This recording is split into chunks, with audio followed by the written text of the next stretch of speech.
ఈరోజు ఉచిత బస్సు ప్రయాణంలో మరి దాని గురించి మాట్లాడుతూ కేటీఆర్ గారు మాట్లాడినటువంటి తీరు అత్యంత జుగుప్సాకరంగా, అసహ్యంగా కూడా మహిళల పట్ల అగౌరవంగా మాట్లాడినటువంటి తీరును మేము తీవ్రంగా ఖండిస్తా ఉన్నాం. ముఖ్యంగా వారి వ్యాఖ్యలు ఎట్లున్నాయంటే గుమ్మడికాయ దొంగలంటే భుజాలు బిసుకున్నట్టుగా ఉంది.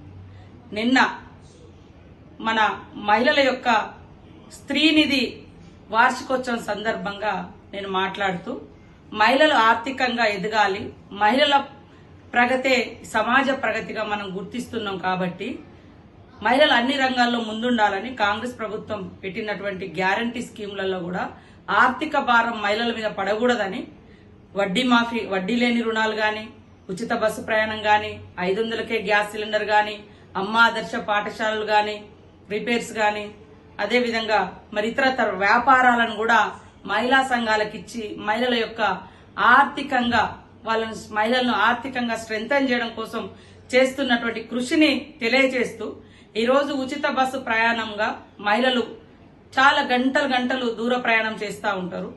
ఈ ప్రయాణం ద్వారా వారిని కొంతమంది హాస్యాస్పదంగా మాట్లాడుతున్నారు.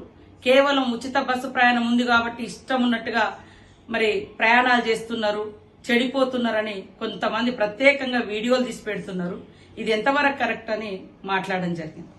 అదే టైంలో సరే 100 కిలోమీటర్లు నేను గుర్తు చేసిన కూడా ఆదిలాబాద్ నుంచి హైదరాబాదు లేదా వరంగల్ నుంచి హైదరాబాదు ఇట్లాంటి క్రమంలో వాళ్ళు ఏదైనా మార్కెట్లో కొనుక్కొని ఇంటికి పోయేసరికి పొద్దుపోతుంది, చీకటి అవుతుంది, మళ్ళీ అదే పని కదా అనుకొని వాళ్ళ బ్యాగులో ఉన్నది వాళ్ళు కూర్చున్న సీట్ కాడనే ఎల్లిపాయలు ఊడ్చుకుంటున్నారు, లేకుంటే ఏదో కుట్టుకున్నారు, ఏదో వాళ్ళు ఉన్న సీట్ కాడ వాళ్ళు ఏదో పని చేస్తారు. క్రమశిక్షణగా బస్సులలో ప్రయాణం చేయండి, ఇతరులకు ఇబ్బంది కలగకుండా వాళ్ళ పని వాళ్ళు చేసుకుంటే తప్పేంది అని నేను అడిగినందుకు ఇవాళ తెలంగాణ మహిళలను బ్రేక్ డాన్స్ చేసుకోనియండి అంటే ఆ పదము అనేది నీ నోటికి ఎట్లా వచ్చింది కేటీఆర్ అని నేను అడుగుతాను.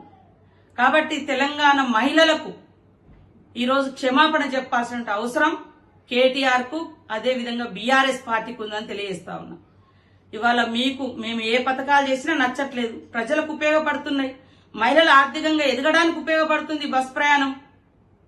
మీకు ఆలోచన రాలే 10 ఏళ్ళు, మీరు పెట్టలేదు, మేం పెడితే రకరకాల మార్పింగ్ వీడియోలు చేస్తున్నారు, తప్పుడు ప్రచారాలు చేస్తున్నారు. అసలు బస్సు ప్రయాణాలలో చేసేటోళ్ళే తప్పుడు మనుషులని తప్పుడు ప్రచారాలు చేస్తున్నారు మీ సోషల్ మీడియాల ద్వారా. పైనుంచి ఈ రోజు నీ నోటి నుంచి డైరెక్ట్ గా మహిళలు కుటుంబాలు వచ్చి బ్రేక్ డాన్సులు చేసుకోమన్నావు. ఇదేనా నీ సంస్కారం?